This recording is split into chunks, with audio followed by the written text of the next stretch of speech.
Ladies and gentlemen, the ringing of that phone bell brings you mystery, adventure. Nero Wolfe's office, Archie Goodwin speaking. Willie Inch, did you say? Just a second.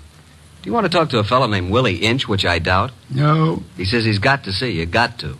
Who is he? I'll ask. Mr. Wolfe doesn't recognize your name, Mr. Inch. He wants to know who you are. Just a second, I'll tell him.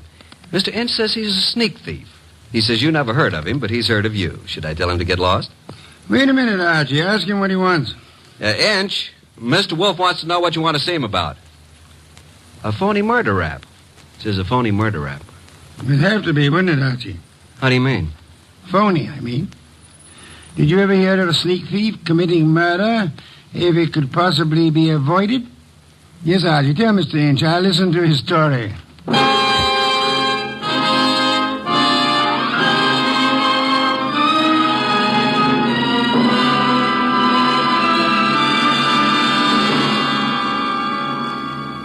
Ladies and gentlemen, it's that renowned genius who is the bulkiest, balkiest, most ponderous, and most brilliant detective in the world. Yes, none other than that chair-borne mass of unpredictable intellect, Nero Wolfe, created by Rex Stout and brought to you in a new series of adventures over this NBC network in the person of Mr. Sidney Greenstreet.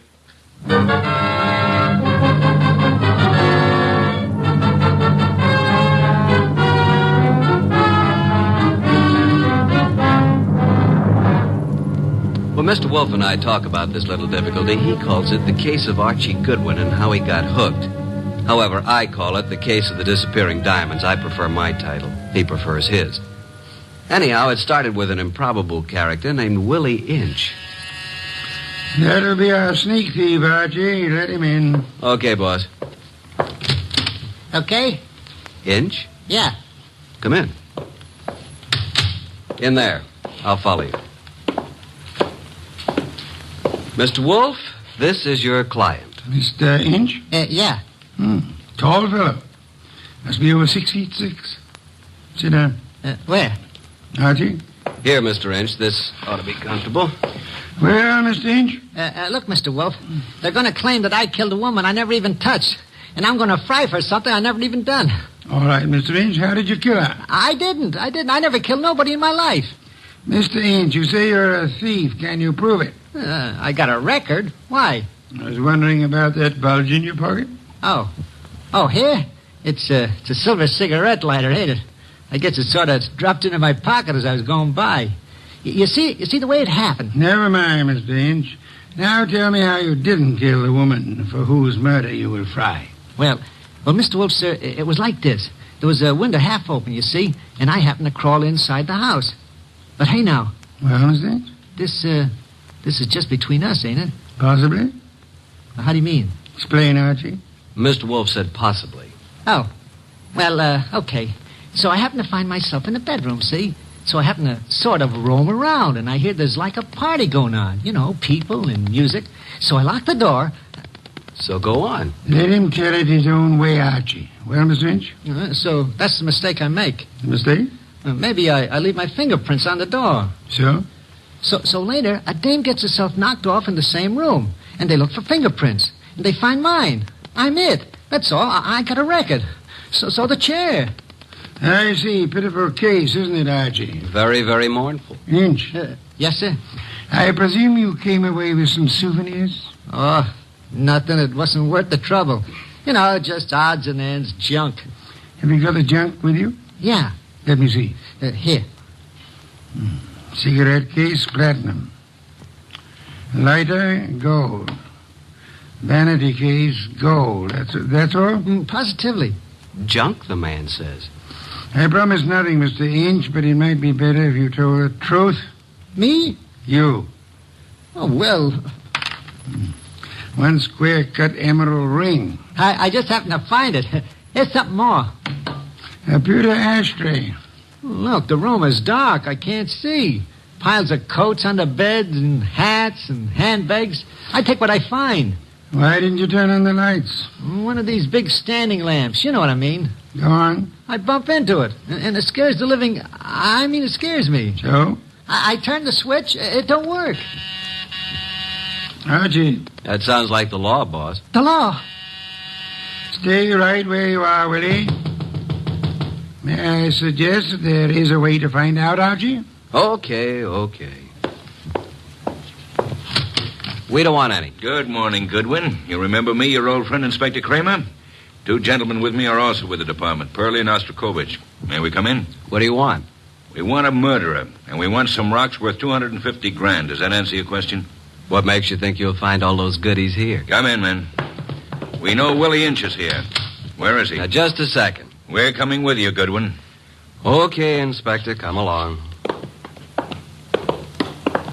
Well, Archie? The law. That's Willie Inch. Frisk him.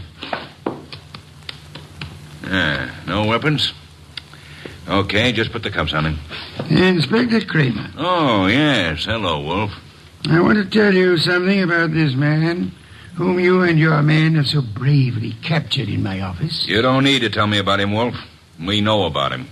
Do you indeed? Yes. We know he killed Mrs. Florence Avery March and stripped $250,000 worth of diamonds off her. That's all we need to know. I didn't do no such a thing. Where's the ice, Willie? I never even seen none, honest. Take him away, boys. I'll make the charge when I get back to my office. Wait, Mr. Wolfe, sir. Take him. Look, I ain't done nothing, I tell you. Inspector Kramer. Yeah.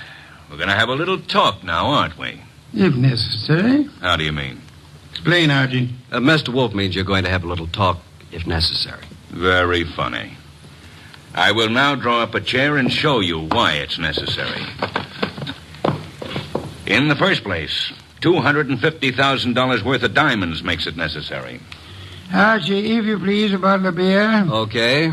Will the inspector name his poison? You know I never drink on duty. And just for me, Archie, please. On my way.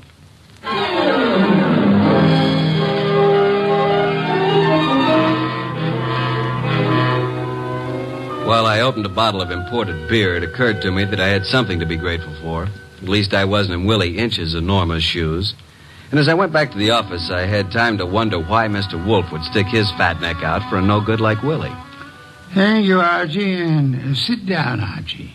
Inspector Kramer has a theory that may amuse you.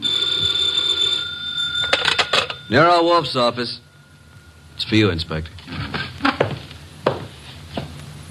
Hello, Kramer. Yeah? A gold cigarette holder? That's all? Okay. Inspector, do you realize that you have already taken a great deal of my time? Archie, Yes, Inspector? the great Mr. Wolfe just said I had a theory that might amuse you. Would you care to hear it? I can hardly wait. Okay. My theory is that both Wolfe and you are receivers of stolen property and possibly guilty of murder conspiracy. So far, you got me in stitches. Willie Inch, with a record as long as your arm, robs the home of Mrs. Florence Avery Marsh. He strangles her with a silk scarf, takes the diamond she's wearing, grabs everything else that's lying around, and then what? Is it a question? I'll tell you what. He will, too. Archie, listen. Then Inch brings the stuff here, the stuff that's piled on Wolfe's desk, and the diamonds. You want me to tell you where the diamonds are? They're in that safe right there. Inspector Kramer, I know nothing about the diamonds. They are not in the safe, and they're not in the house. Now, you can take my word for it, or you can get a search warrant and make a fool of yourself. I'm going to have lunch.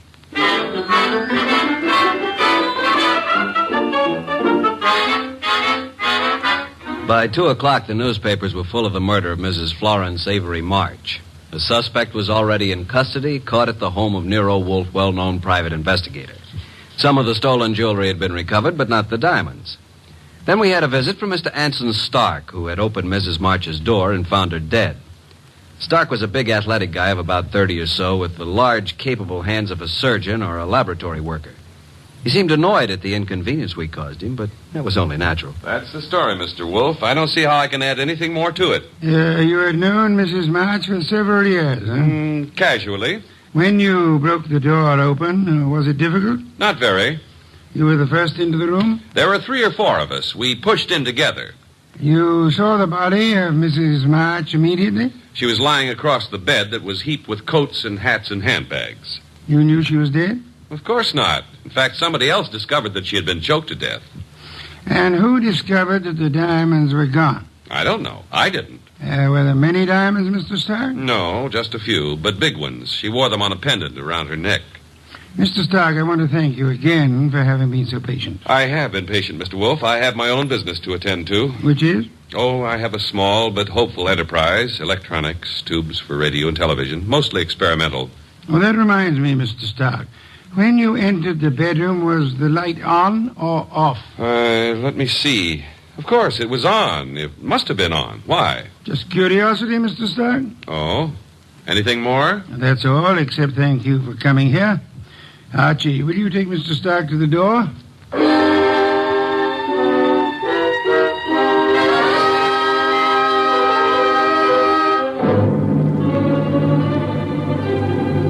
Mr. Stark departed like a man who'd been delayed by a petty annoyance. A few minutes later, the door buzzed, and I went expecting anything. Anything but what was standing on the threshold when I opened up. A honey blonde. Or, to put it another way, a blonde honey. I said hello. No, more like hello. Are you Mr. Wolfe? I'm his assistant, Archie Goodwin, and what can we do for you? Well, I'm Valerie Ladd. And I'm Archie Goodwin. Or did I tell you that? Well, that's exactly where I came in. Well, I mean, where I thought you were going to ask me to come in. Oh, come in. I'm sorry. Well, is he here? Wolfe? Mm-hmm. Does he know you? No. Is he expecting you? No. I see. Of course you don't see, do you? Well, this is it, Mr. Goodwin. I'm a writer. Well, I may not look like it, but that's what I am. And I want to do a profile, a character study of Mr. Wolfe for a magazine. Uh-oh. Well, what's wrong? Well, you see, there's a writer named Rex Stout. Oh, I know. He's written a lot about Nero Wolfe, but, well, can't I write about him, too? I don't know if he's going to like it, but you can't be shot for trying. Come on. Mr. Wolfe, this is Valerie Ladd. Pardon me for not rising, Miss Ladd. It is not impolite. It is merely impracticable. Miss Ladd wants to write about you for a magazine. Please, Mr. Wolfe. Nonsense. Mr. Wolfe, if I could just spend a few hours with you, that would be enough. Would it indeed? Oh, yes. Have you written much, Miss Ladd? Oh, reams. You know, the habits of writers interest me. The habits? The writing habits. For instance, do you use a pen or a pencil? Do you dictate, or like most writers, do you do your own typing? Mr. Wolfe, if you knew the hours and days and years that I've pounded a typewriter. Of course. Archie. Yes, sir? Why don't you take Miss Ladd up and show her the orchids?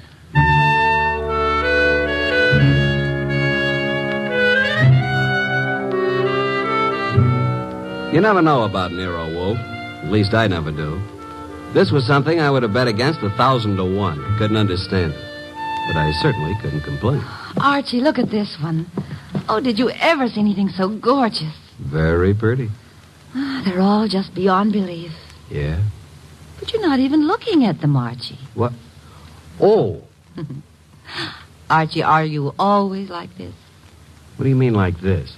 Well, so distant and preoccupied. Honey, you got me wrong. Completely. I was thinking. Oh. Yeah, about telephone numbers. Well, it's a lovely thing to think about. What can you think about telephone numbers? I was thinking how some girls have them and some don't. Oh, I see. Archie, I apologize. For what? I did have you wrong.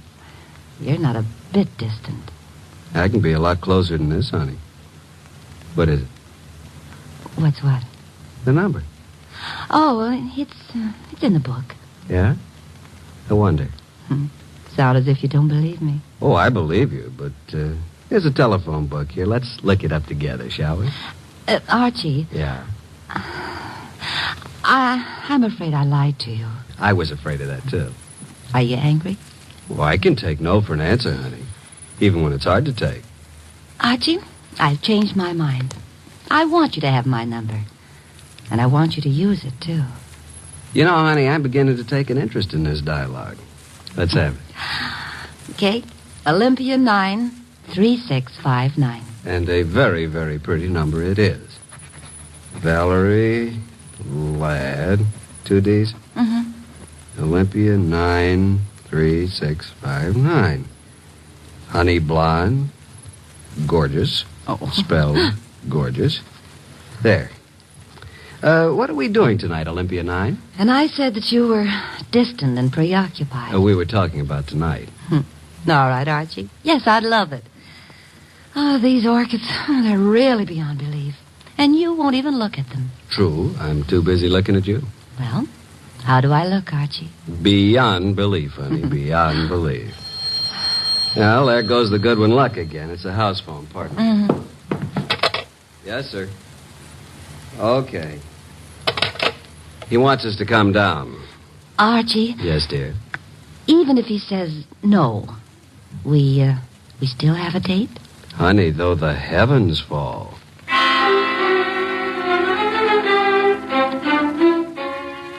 When we entered the office, Mr. Wolfe was frowning over a sheet of letter paper in his hand. He looked up and tossed the paper to me. That is a peculiar thing, Archie. The sheet of letter paper. It just arrived. Since Miss Ladd is interested in detection, show it to her. Thank you. Well, some sort of code, isn't it? QWERTYUIOP. That's all. What do you suppose it means? You're kidding. Archie. Oh. What? Did I say something wrong? No. Miss Ladd, I'm sorry, but I'm afraid I haven't time for an interview just now. Goodbye, Miss Ladd. Oh, but Mr. Wolfe. Goodbye. Archie? Say goodbye to Mr. Wolfe and let's go, honey. Goodbye. That's the way things can be around here. Well, here's the door, and shall we pause for station identification?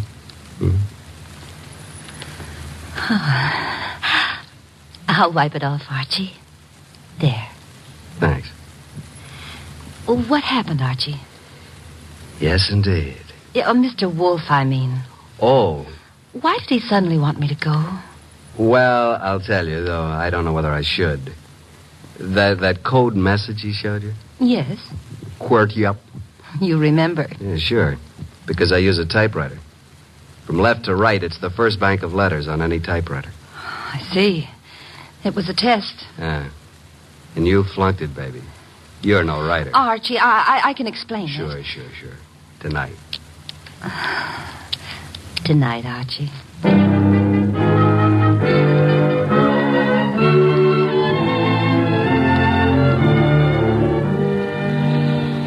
You do believe me, don't you, Archie? Oh, of course, baby, of course.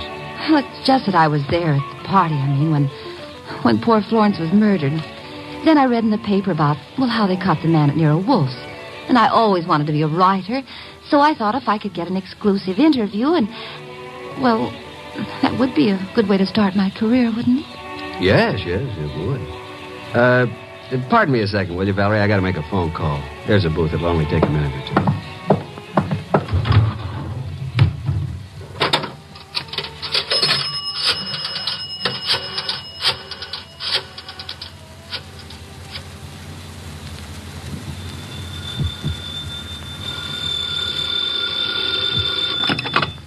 Nero Wolfe speaking. Archie, I'm at the Riviera with Valerie Ladd. I'm happy for you, Archie. I will remind you that I have not seen you since Valerie left the house. I was otherwise occupied, Archie. With orchids. With orchids? What do you want, Archie? Now look, with that typewriter gag, you practically told me she was a phony, didn't you? Of course. Just for the record, how did you know? Have you looked at her fingernails? She never touched a typewriter in her life. But I wanted to be sure. Okay, now do you want me to tell you something? You mean that your charming companion Valerie was at the party when Mrs. March was murdered? How did you know that? Simple, Archie. I got a list of the guests from Inspector Kramer. Among them was the name of Valerie Laddway. Simple? Ladd. Yeah, sure. Okay, what am I supposed to do about it? Just hang on, Archie. Just hang on.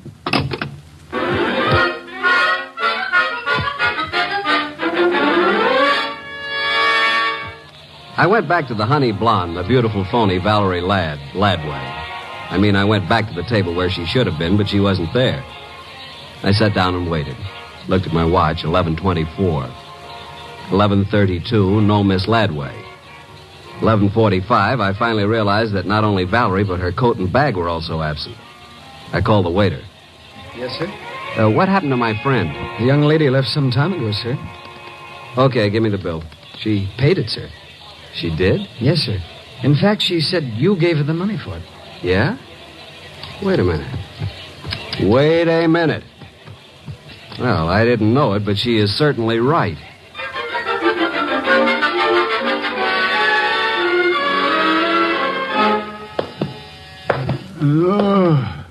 Oh. Well, Archie, this is most thoughtless of you. Sorry, I lost my keys. My money, too. Your keys, Archie? Yeah. Glad you were still up. You lost Miss Ladway, too? Definitely. I'm going to bed. Good night, Archie. You think it's funny, don't you? Yes, Archie. Yes, I do. Good night, Mr. Wolfe. Archie, Yeah? before you retire, one thing. What? Open the safe, will you? And leave it open. Why? Because there's nothing in it of importance. And it's a valuable safe, and I don't want it damaged. Good night, Archie.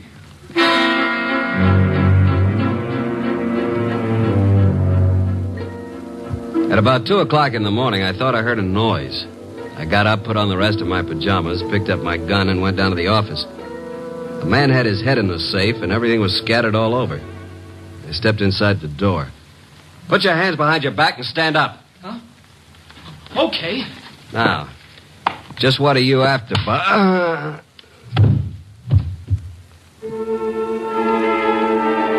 When I woke up, I was alone on the office floor. I did not feel good. The place looked as if a hurricane had struck it. Every file drawer had been emptied.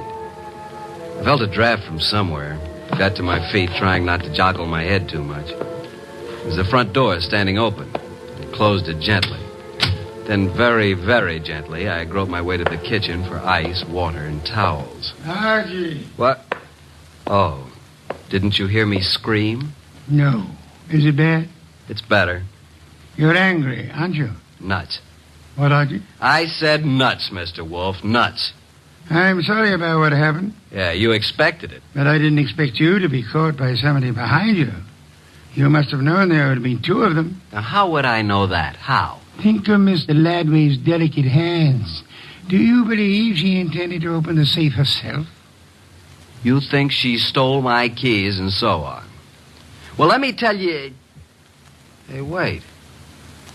That guy was digging in the safe that... Then who hit me in the head? Archie, someday you'll be the death of me. In the morning, will you tell Inspector Kramer I'd like to see him here?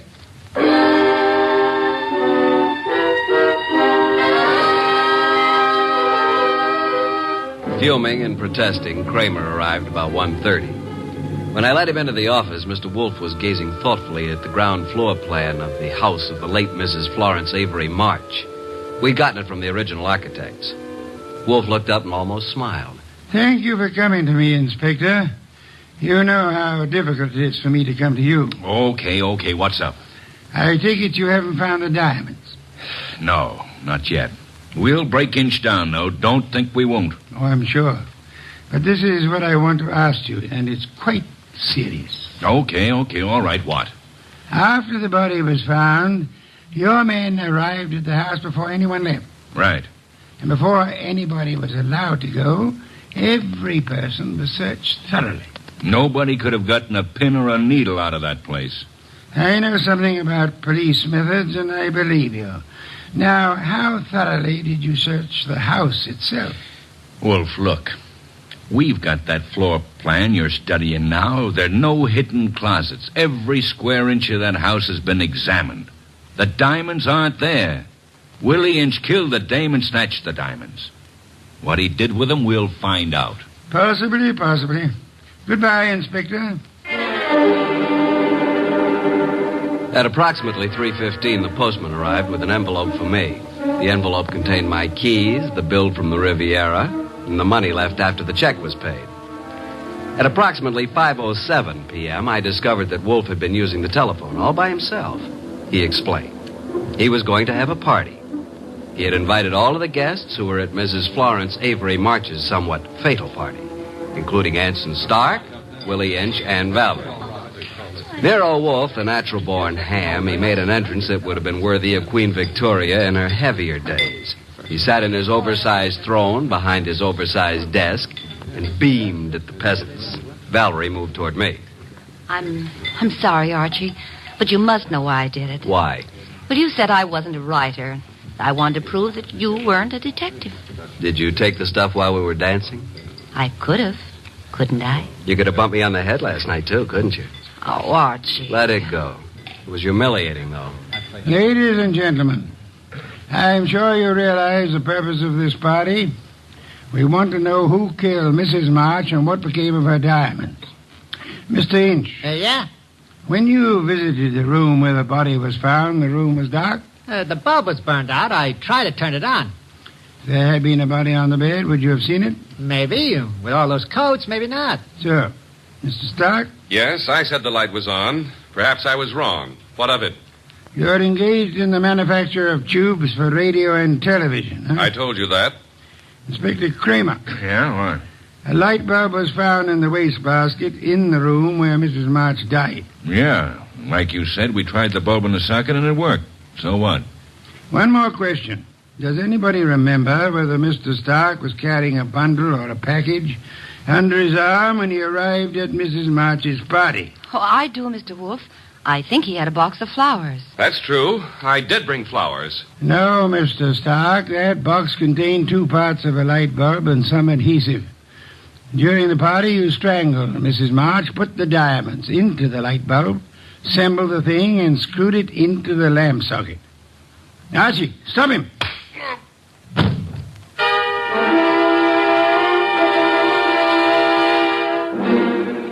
Really, Archie, it was quite simple.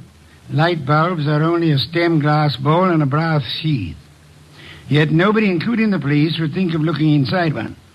And Mr. Stark could come back and collect his treasure any time after the excitement had died down. What's the matter, Archie? I got a headache. Valerie Ladby. Poor girl. She and whoever the man was with her must have thought the diamonds were here. That bump on your head will be better in the morning. A bottle of beer, please, Archie. I'm going to bed. Yes. Why must you place such confidence in women? Remember what happened to Mark Antony and Samson and Archie Goodwin. Good night, Archie.